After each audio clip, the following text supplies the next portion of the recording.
Malapit na naman ang bigayan ng bonus at marami na naman talaga tayong celebration this bare months. Kaya naman nakikita agad natin talaga yung mga sales, talagang nakikita natin yung marami talagang discount, no? Buy one, get one free.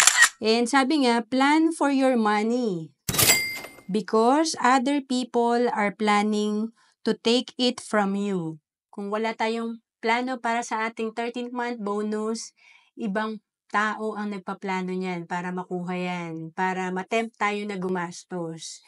And ako noong 2012, nagsimula ako sa savings program ko kasi nakita ko na pwede itong magtrabaho para sa akin yung aking mga investment. Kagaya nitong sa Kaiser na halimbawa 30,000 per year ang iyong naiipon.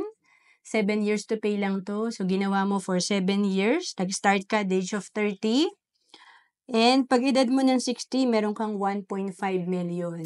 And kung ito ay kumikita ng 10% per year, may passive income ka na 150,000 kada taon or 12,000 kada buwan. Malaking bagay talaga pag meron tayong money working for you or passive income. Sabi nga ng karamihan, sana all. So, sana next time ikaw na ang may passive income. To know more about Kaiser, message mo lang ako sa FB, Roan Celis Capistrano.